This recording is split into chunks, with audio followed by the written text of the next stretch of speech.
Assalamualaikum warahmatullahi wabarakatuh. Alhamdulillahirabbil alamin, assalatu wassalamu ala asyrofil anbiya'i wal mursalin wa ala alihi wa sahbihi rasulillahi ajmain. Asyhadu alla ilaha illallah wa asyhadu anna Muhammadan abduhu wa rasuluh la nabiyya ba'da amma ba'du. Perkenalkan, kami dari kelompok 21, yaitu saya Vega Arsalina sebagai moderator dan Mayang Aprilia Trisa sebagai penyaji. Kami akan mempresentasikan mengenai tanggap darurat COVID-19 dan kaitannya dengan ilmu biologi. Materi yang akan kita bahas pada kesempatan ini yaitu ada 8 materi. Yang pertama, sejarah coronavirus disease atau COVID-19, definisi dari COVID-19, penyebab adanya virus COVID-19, karakteristik beserta sifat dari COVID-19, lalu alat untuk mendeteksi COVID-19, tanggap darurat COVID-19, mendeteksi COVID-19 pada tubuh, serta penyembuhan dari COVID-19. Nah, untuk penyampaian materi pertama yang akan disampaikan oleh Mayang Aprilia Trisa. Kepada Mayang dipersilahkan. Baiklah, terima kasih kepada moderator. Saya Mayang Aprilia Trisa akan menjelaskan tentang sejarah COVID-19. Nah, sejarah coronavirus disease atau COVID-19 awal munculnya. Virus corona pertama kali diidentifikasi sebagai penyebab flu biasa pada tahun 1960-an hingga sampai pada tahun 2002. Virus ini belum dianggap fatal, tetapi pasca adanya Severe Acute Respiratory Syndrome atau SARS-CoV di Cina, para pakar mulai berfokus pada penyebab dan menemukan hasil apabila wabah ini diakibatkan oleh bentuk baru dari corona. Pada tahun 2012 terjadi pula wabah yang mirip, yaitu Middle East Respiratory Syndrome atau MERS-CoV di Timur Tengah, tepatnya di Arab Saudi. COVID-19 digunakan untuk menyebabkan infeksi dari virus corona jenis baru yang saat ini tersebar di seluruh dunia. Virus ini muncul pertama kali pada tahun 2019, dan Organisasi Kesehatan Dunia atau WHO menetapkan virus corona jenis terbaru ini dengan nama COVID-19. WHO menyampaikan bahwa nama atau istilah virus sangat penting untuk mencegah pengguna nama lain yang bisa tidak akurat dan memicu stigma lain.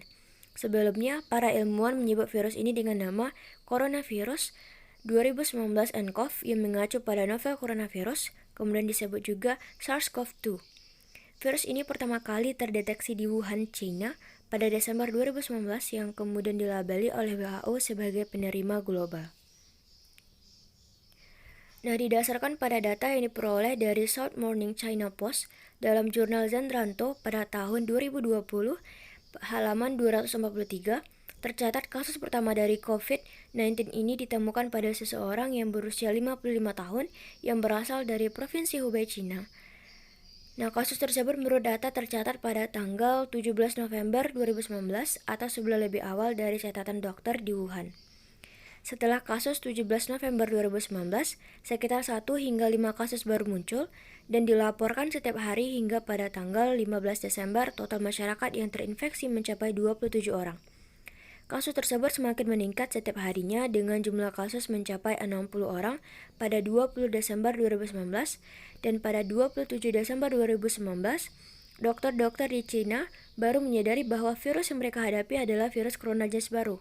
Sehingga seorang dokter dari Rumah Sakit Pengobatan Terpadu China dan Barat China, Zhang Jixian, memberitahu otoritas kesehatan bahwa penyakit yang diderita oleh pasien disebabkan oleh virus corona baru, dan pada saat itu telah lebih dari 180 orang terinfeksi COVID-19.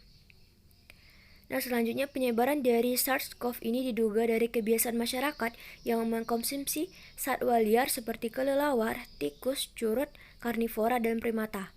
Oleh karena itu, masyarakat dilarang untuk mengkonsumsi makanan dari satwa liar. Cepatnya penyebaran wabah ini terlihat dari update kasus setiap harinya, seperti pada tanggal 3 April 2020. Tercatat di Worldometer ada 1.033.210 kasus positif virus corona. Kemudian pada tanggal 11 April 2020, tercatat di web yang sama jumlah kasus infeksi mencapai 1.705.845 positif di seluruh dunia. Kasus COVID-19 ini pertama kali diketahui setelah diumumkan 2 orang warga Indonesia positif terinfeksi pada tanggal 2 Maret 2020. Menurut pemberitaan, 2 orang tersebut melakukan kontak sosial dengan warga negara Jepang yang kemudian diketahui positif COVID-19. Setelah kasus pertama tersebut, jumlah kasus di Indonesia terus meroket. Oleh sebab itu, pemerintah akhirnya menetapkan kebijakan pembatasan sosial berskala besar atau PSBB melalui Peraturan Nomor 21 Tahun 2020. Selanjutnya adalah definisi COVID-19. Nah, coronavirus atau COVID-19 ini merupakan virus yang menyerang sistem pernapasan dengan gejala demam, batuk, pilek, sakit tenggorokan, sesak nafas, letih, dan lesu. Pada kasus berat dapat menyebabkan pneumonia, sindrom pernapasan akut, hingga kematian. Menurut ahli virologi dari Cina, COVID-19 tergolong virus corona jenis baru dan berbeda dengan virus yang menyebabkan SARS. Masa inkubasi dari COVID-19 ini sekitar 7-14 hari. Dan COVID-19 ini menyebar melalui udara dan kontak langsung dengan penderita. Coronavirus atau virus corona merupakan famili yang sangat luas dari virus yang secara umum dan ada menyerang berbagai jenis binatang, termasuk unta, lembu, kucing, serta kelelawar. Sangat jarang sekali jenis virus corona yang telah menginfeksi binatang itu dapat menular dan kemudian menyebar pada manusia seperti yang terjadi sebelumnya. Sebelumnya, dunia telah berpengalaman mengalami penyakit akibat coronavirus ini, yaitu SARS-CoV dan MERS-CoV. Sedangkan virus SARS-CoV-2 merupakan jenis virus corona yang baru. Kemudian adalah penyebab COVID-19. Penyebab virus corona, pada awalnya virus corona ini ditularkan dari hewan ke manusia. Namun kemudian diketahui baru bahwa virus corona ini dapat juga menular dari manusia ke manusia. Infeksi COVID-19 ini disebabkan oleh coronavirus, yaitu kelompok virus yang menginfeksi sistem pernapasan. Pada beberapa kasus, virus ini mengakibatkan infeksi pernapasan ringan sampai sedang pada seseorang, namun virus ini juga menyebabkan infeksi pernapasan berat seperti pneumonia, Middle East Respiratory Syndrome atau MERS, dan Severe Acute Respiratory Syndrome atau SARS. Seseorang dapat tertular COVID-19 melalui yang pertama, tidak sengaja menghirup udara atau droplet yang keluar saat penderita COVID-19 batuk atau bersin. Yang kedua, memegang mulut atau hidung tanpa mencuci tangan terlebih dahulu setelah menyentuh benda yang terkena cipratan ludah penderita COVID-19. Dan yang ketiga, kontak jarak dekat dengan penderita COVID-19. Nah, selanjutnya adalah materi tentang karakteristik COVID-19. Yang pertama, dia berbentuk bola. Yang kedua, virus corona yang terjangkit pada manusia disebabkan oleh varian alfa dan beta. Dan kemudian diameter dari virus tersebut adalah 70-120 nanometer. Yang ketiga, coronavirus merupakan virus RNA yang diselimuti dengan genom RNA sense positif yang panjangnya berkisar antara 255 hingga 32 kb. Yang keempat, ada sekitar 80% nukleotida 2nCoV 2019 mirip dengan nukleotida dari SARS-CoV. Selanjutnya, karakter dari spesifik dari COVID-19 ini yaitu mudah menular dari satu manusia dengan manusia lainnya melalui kontak langsung dengan penderita. Nah, coronavirus tersebut mengandung 4 jenis protein, yakni spike protein atau protein yang mengikat virus ke reseptor virus masuk ke dalam sel. Yang kedua, membran protein atau M menyebabkan pertumbuhan virus. Yang ketiga, envelope protein atau E yang menyebabkan virus berkembang atau tumbuh. Yang keempat, nukleokapsid protein atau N. Protein ini bersama dengan RNA genom membentuk kapsid nukleat. Nah, karakteristik penderita COVID-19. Karakteristik penderita COVID-19 ini ada batuk, demam, sesak nafas, sakit tenggorokan. Pada sebagian besar kasus, corona hanya menyebabkan infeksi pernapasan ringan sampai sedang seperti flu. Akan tetapi, virus ini juga bisa menyebabkan infeksi pernapasan berat seperti pneumonia, Middle East Respiratory Syndrome (MERS), dan Severe Acute Respiratory Syndrome atau SARS. Nah, hanya itu dapat saya sampaikan. Saya kembalikan kepada moderator. Baiklah, terima kasih kepada yang telah menjelaskan materi sebelumnya dari sejarah sampai karakteristik dan sifat dari COVID-19. Selanjutnya, saya akan melanjutkan penjelasan mengenai alat pendeteksi COVID-19. Ada beberapa cara untuk mendeteksi COVID-19. pada tubuh. Yang pertama dengan menggunakan rapid test. Rapid test ini merupakan satu alat tes cepat yang hanya mendeteksi adanya antibodi terhadap virus. Artinya, tes ini bertujuan untuk mengetahui apakah seseorang sudah mempunyai daya tahan tubuh terhadap virus corona atau tidak. Jadi, jika hasil tes alat ini menunjukkan tanda positif, hal itu bisa berarti orang itu mungkin sedang sakit, mungkin pula sudah sembuh, atau pernah kontak dan sekarang antibodinya telah muncul. Sebaliknya, jika hasil tes negatif, hal itu juga tidak bisa serta-merta menyingkirkan orang itu dari COVID-19 karena bisa jadi orang itu sudah tertular tetapi belum terbentuk antibodi atau memang sama sekali bersih dari virus. Selanjutnya dengan pemeriksaan darah. Pemeriksaan darah pasien akan menunjukkan gambaran seperti infeksi virus pada umumnya, yaitu jumlah sel darah putih atau leukosit berkurang atau leukopenia, demikian pula dengan jumlah limfosit, limfopenia. Kemungkinan lain adalah jumlah trombosit juga turun. Gambaran itu sebenarnya tidak berbeda dengan hasil pemeriksaan darah oleh infeksi virus lain. Pasien demam berdarah atau mereka terserang virus campak dan lain-lainnya juga bisa memiliki hasil cek darah yang serupa. Selanjutnya, foto dengan sinar X. Foto röntgen paru akan menunjukkan adanya pneumonia pada pasien COVID-19, yaitu gambaran infiltrat paru menyeluruh dengan gambaran ground glass consolidation berupa bercak-bercak putih menyeluruh pada kedua belah paru. Nah, untuk mendeteksi COVID-19 pada tubuh ini secara cepat, maka banyak negara yang ikut memberikan kontribusinya dalam upaya mendeteksi virus COVID-19 ini. Di antaranya seperti Australia yang meluncurkan aplikasi yang bernama COVID-Safe menggunakan sinyal nirkabel Bluetooth. Jadi, aplikasi ini memungkinkan pejabat kesehatan untuk mengakses informasi penting tentang interaksi seseorang jika tertular virus. Data dari semua nomor ponsel yang dideteksi berjarak 1,5 meter selama 15 menit atau lebih. Yang kedua yaitu negara Cina. Cina membuat aplikasi dengan cara pengguna memindai kode QR untuk status berbagi kesehatan informasi dan tentang riwayat perjalanan mereka. Selanjutnya India. India meluncurkan aplikasi Arogya Setu untuk membantu pelacakan pasien COVID-19 dengan menggunakan Bluetooth. Selanjutnya Indonesia. Indonesia meluncurkan aplikasi bernama Peduli Lindungi. Aplikasi ini menggunakan data yang diproduksi oleh smartphone dengan Bluetooth aktif dan GPS untuk merekam informasi yang dibutuhkan. Peduli Lindungi akan dipasang ke ponsel milik pasien positif COVID-19 yang kemudian akan mencatat pergerakan pasien tersebut selama 14 hari ke belakang. Selanjutnya kita bahas mengenai tanggap darurat COVID-19.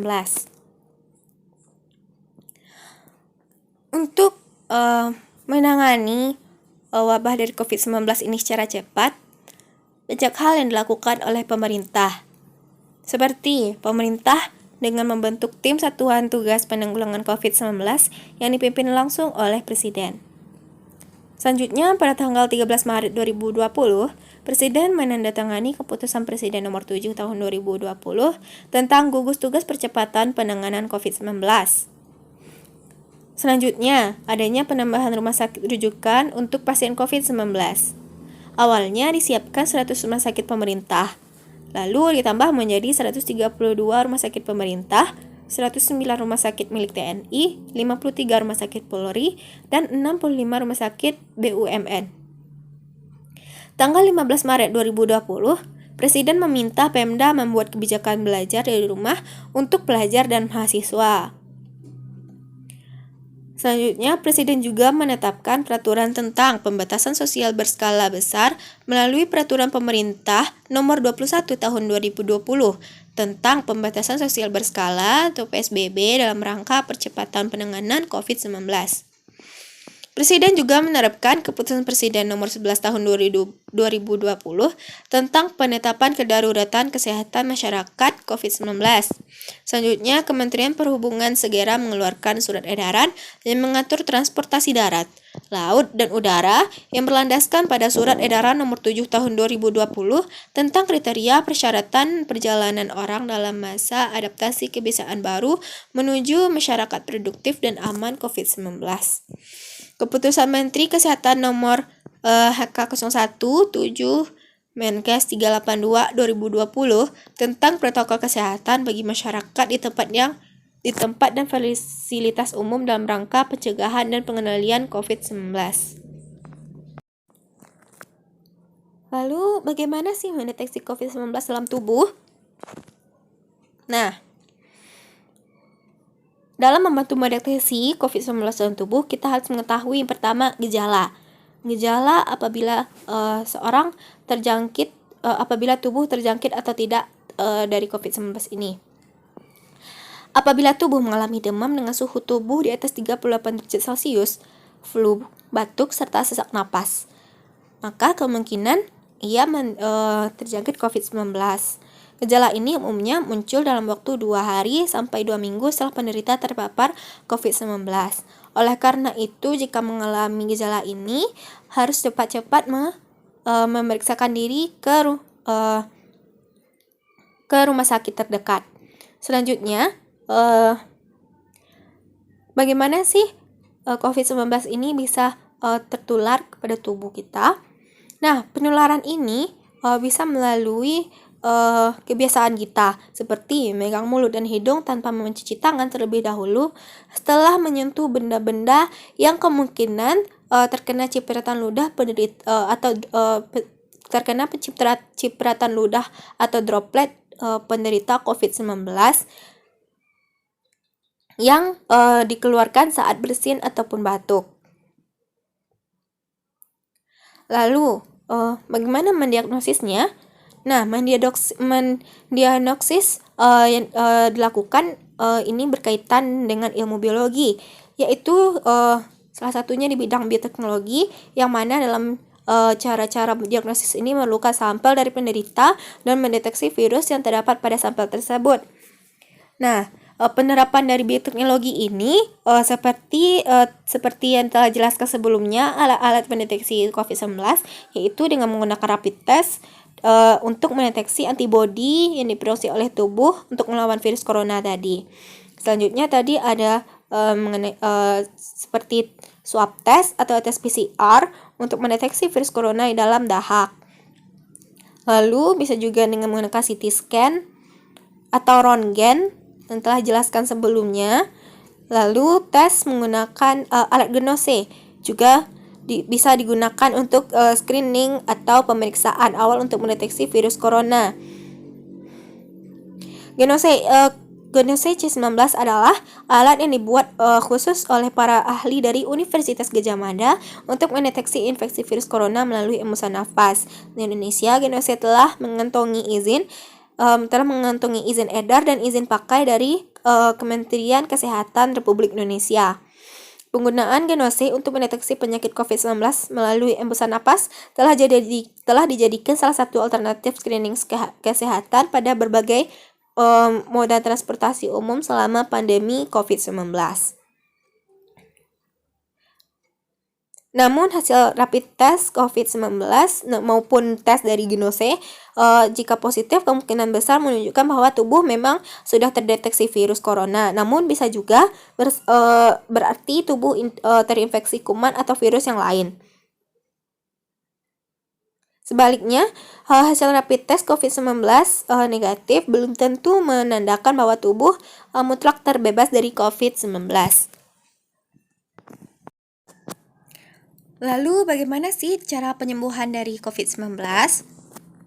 Nah, dalam melakukan pemulihan dari COVID-19, sudah banyak penelitian dilakukan untuk mencari obat-obatnya. Walaupun sekarang belum ada obat yang secara aktif menyembuhkan COVID-19, dokter biasanya meresepkan obat anti-inflamasi atau antivirus untuk hal yang sama. Tetapi karena banyak diantaranya adalah obat resep dan memiliki khasiat yang kuat, obat ini hanya boleh digunakan setelah berkonsultasi dengan dokter. Selain itu, juga bisa dengan mengonsumsi suplemen obat-obatan seperti vitamin C, zinc, yang dapat bekerja untuk meningkatkan kekebalan dan menjaga kesehatan tubuh. Mereka mungkin tidak membantu melawan COVID-19 secara langsung, tetapi penelitian telah menunjukkan bahwa kekurangan dari kekebalan tubuh hanya memperburuk keadaan bagi mereka yang kekurangan mineral dan nutrisi penting. Seperti minum teh yang menenangkan, ramuan kadas yang sederhana juga dapat membantu meringankan masalah dari kekebalan tubuh. Nah, untuk pemulihan dari COVID-19 ada beberapa hal yang dapat lakukan. Yang pertama yaitu dengan melakukan isolasi mandiri di rumah. Melakukan isolasi mandiri di rumah ini dilakukan sangat diperlukan sampai pulih untuk melindungi orang-orang di sekitar seperti keluarga. Jika memungkinkan, pasien penderita COVID-19 harus mencoba dan meminimalkan kontak dengan orang-orang di rumah. Tinggal di kamar dengan sinar matahari yang cukup dan ventilasi yang cukup. Dokter juga menyarankan agar pasien memiliki ruangan terpisah, memiliki kamar mandi yang berbeda atau memiliki kamar mandi sendiri. Harus adanya penyediaan sanitizer, disinfektan, masker, pencuci tangan, termometer, nir kontak, mesin penghirup uap, oximeter denyut, cucian bersih, dan pengaturan tempat tidur terpisah juga diperlukan.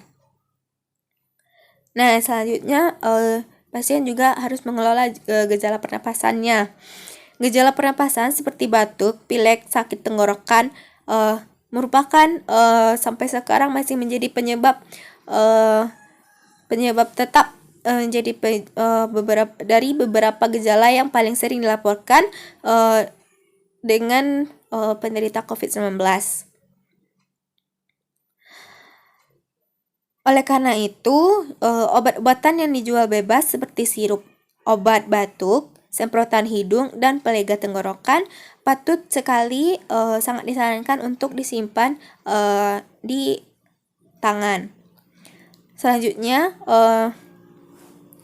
memakan makanan yang bergizi. Dalam masa pemulihan, tubuh memerlukan makanan-makanan yang kaya akan gizi, seperti seperti sayuran, buah-buahan, kacang-kacangan, dan biji-bijian yang dikemas dengan bahan-bahan yang meningkatkan kekebalan. Makanan yang kaya antioksidan harus dimasukkan dalam makanan yang bersama dengan protein sehat untuk pemulihan lebih cepat. Lalu, juga pastikan tidak mengonsumsi terlalu banyak makanan olahan, minuman manis, atau makanan asin yang tidak hanya buruk bagi kesehatan tapi juga dikaitkan dengan kekebalan tubuh yang lebih rendah dan peradangan yang tinggi. Jika tubuh mengalami gejala pernapasan akut seperti sesak napas, batuk parah atau sesak napas, bisa dengan menanggulanginya dengan minum teh yang menenangkan, memakan kacang-kacangan dapat membantu meredakan penyumbatan sampai batas tertentu. Nah,